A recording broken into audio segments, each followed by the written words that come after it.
Welcome in this new video, new recommendation video. This time it's going to be 5 recent films from India. First, I must make a disclaimer because while I think I'm pretty okay when it comes to China, and I mean China in general, when it comes to Korea in general as well, and Japan, I cannot say the same thing regarding India. I have some base, I have some knowledge, general knowledge about India, about its history, about its culture, and about its cinema. But I cannot label myself an expert on the subject. So please don't be too hard with me if I make some mistakes, if I butcher the names, which is certainly going to happen. Be aware that that's not my specialty. Still, I'm pretty sure that the films I'm going to recommend are quality films, and if you haven't seen them, I really encourage you to watch them. So let's get it started with under the same rules. So when I mean recent films, that means no more than 4 years old. And the first film I'm going to talk about is from 2017, and that's Indie Medium, directed by Saket Chaudhary. So what is the story of Indie Medium? It's the story of a couple, a petit bourgeois couple, so people who are middle class, higher middle class couple, who really wants their daughter, their 5-year-old daughter, to be enrolled in one of the most prestigious schools of India. And in order to do that, they commit a lot of things in their life in order to achieve that result. Unfortunately for them, that fails, and they learn that there is a program which is mandatory for these kind of prestigious schools to have a quota of children from the poorest part of the society. And so they then pretend themselves to be poor, to be this kind of lower social class, in order for their daughter to be enrolled in the school. So it's basically a comedy with a bit of a social message. But I think it's interesting in what it shows about India, about the difference, the high inequality there is in the society, and also this obsession of success through networking, through connections, which is something which is also present here in Hong Kong. So I can really relate to it. It's the same kind of craziness of having very small children, like 3 or 4 years old, having to pass some interviews in order to be accepted in kindergartens or schools. For me, that's really crazy. I mean, it's insane, and that's not a good way to get those children educated.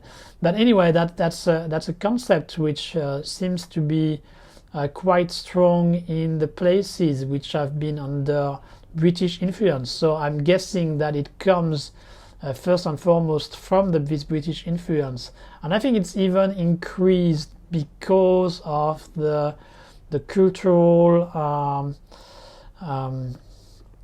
environment when it comes to the family, and the obsession of success that there is in societies like China and India in this case.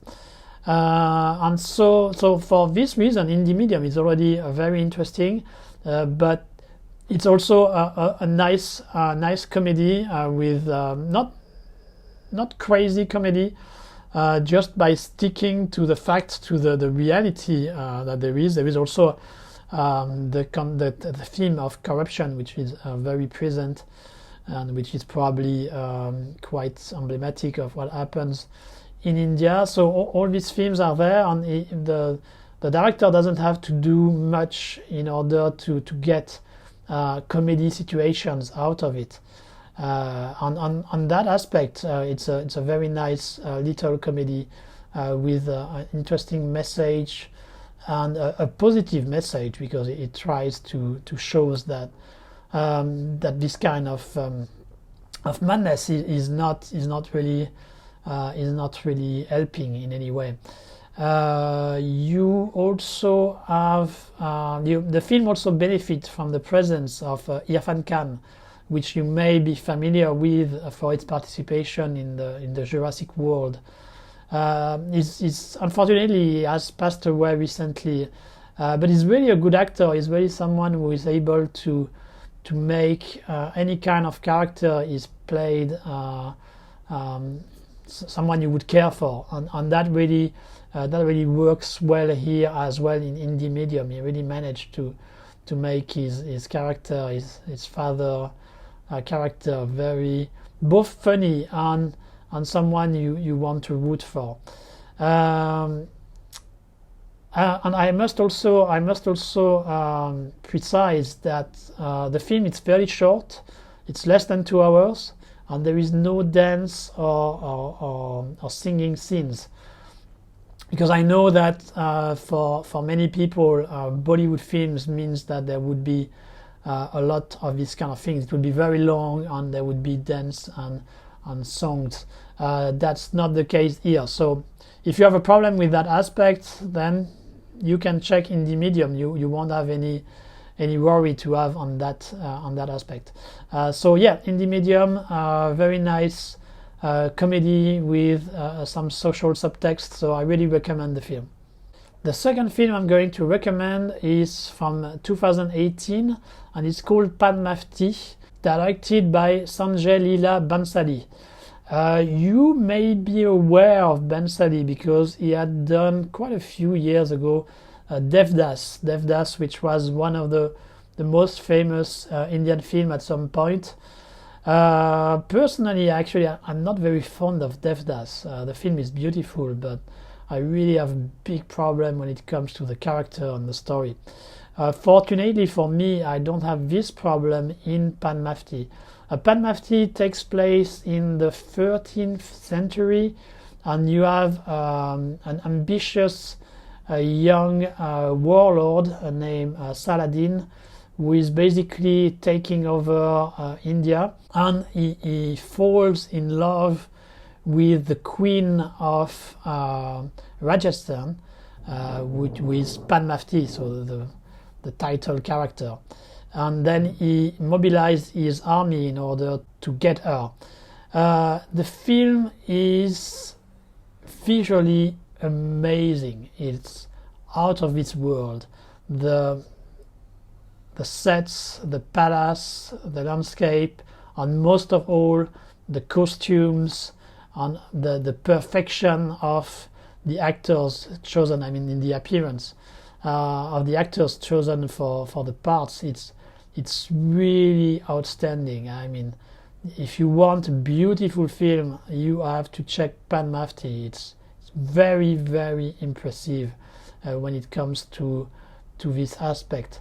But I think that's not the only quality that the film has. The story is fairly simple, but I think it has this kind of mythological spirit.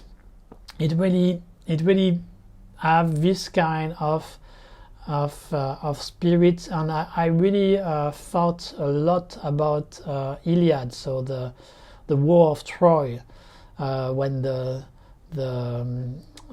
Greek tried to get the beautiful Helen from the city of Troy, and I find a bit of this kind of spirit in Padmavati, and the mood of the film is very, very serious. Actually, you have some very simple characters, but they embodies some important values, the values of love and honor for the king of Rajasthan, and also the queen, also Padmavati to some extent.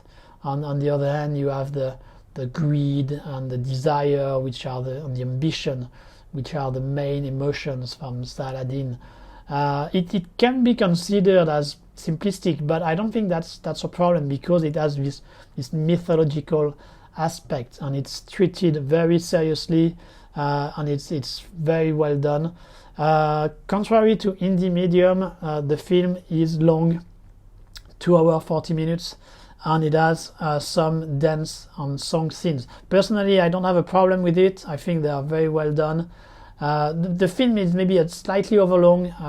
It probably would gain a bit if it was slightly shortened, but still in a way it fits once again with its mythological theme that it has.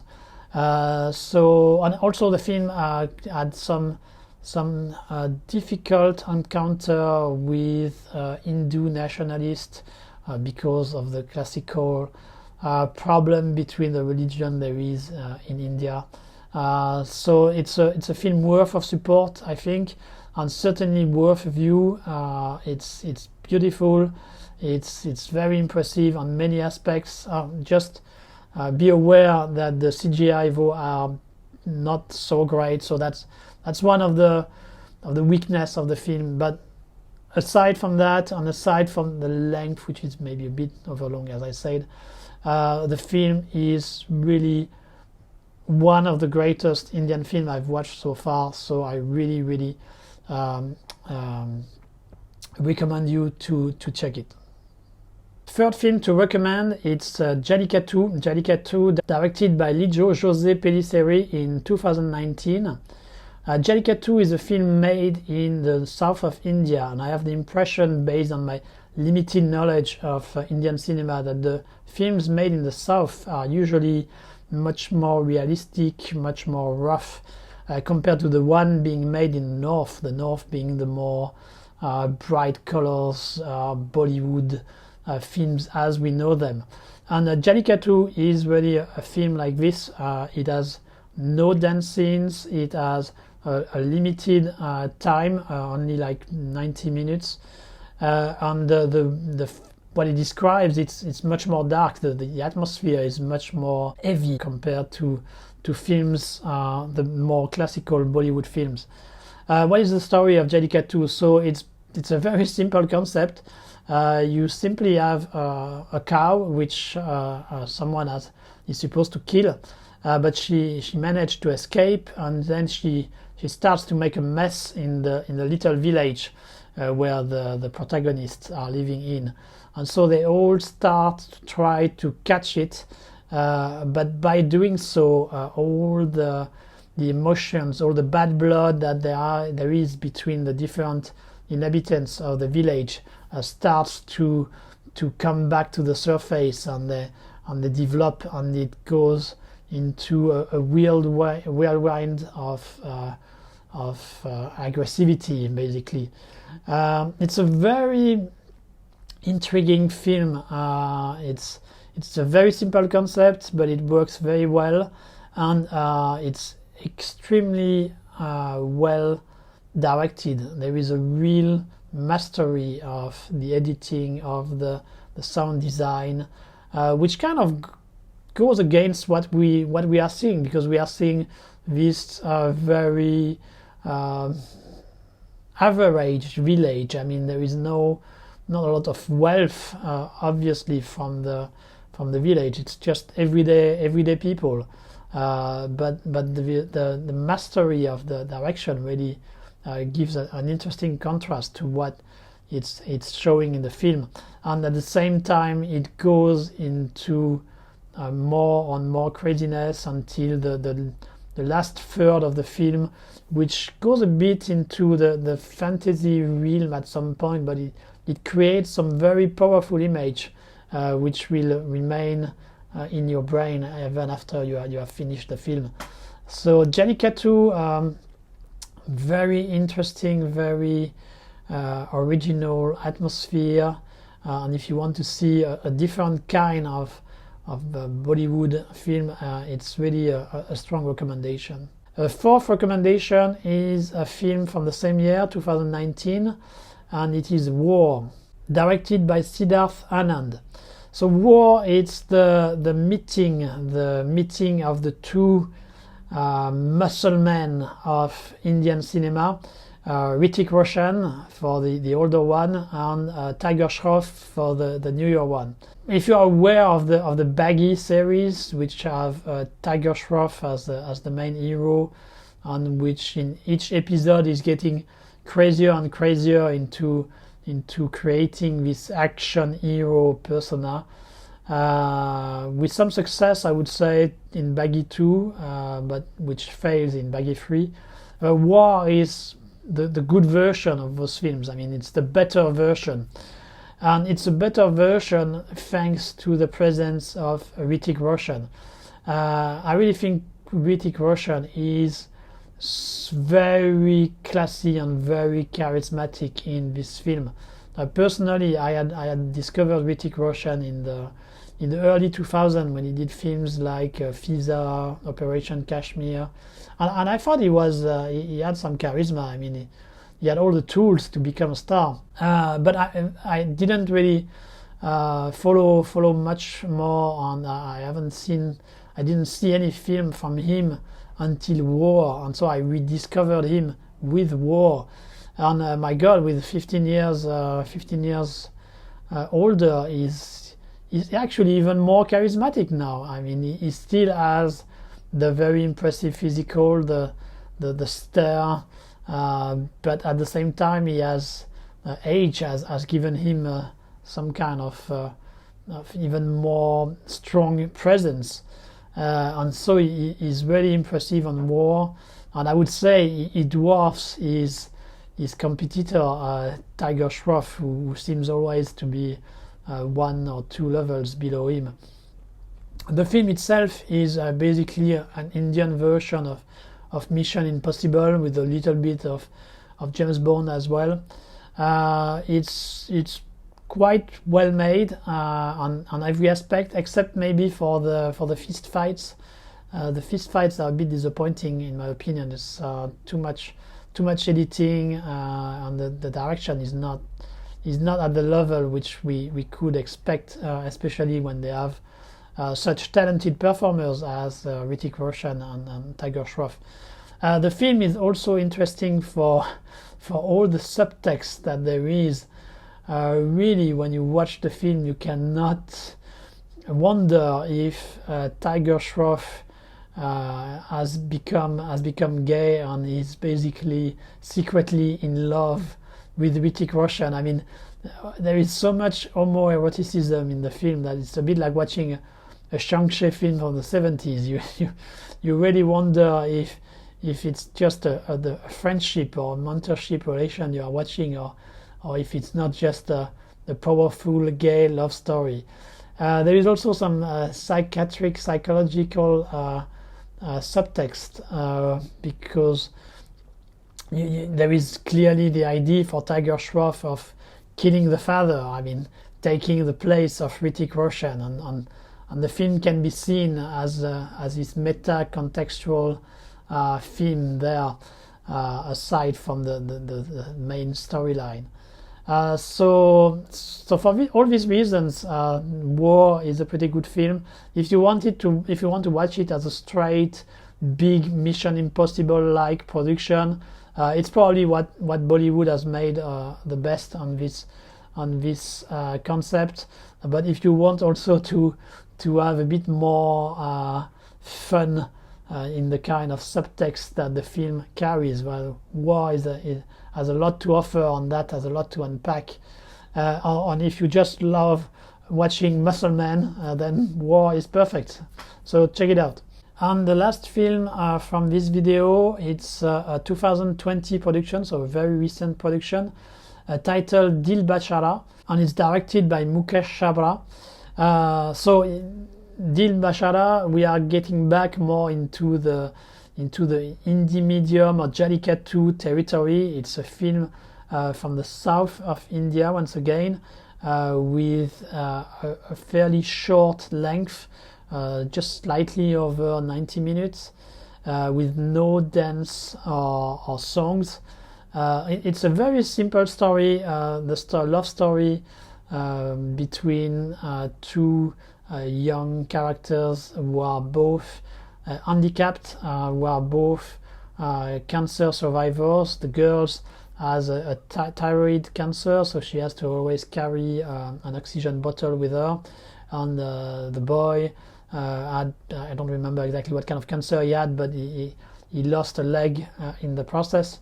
And so these two handicapped characters are going to meet each other and are going to develop feelings, and of course there will be a bit of a dramatic aspect at some point, as can be expected.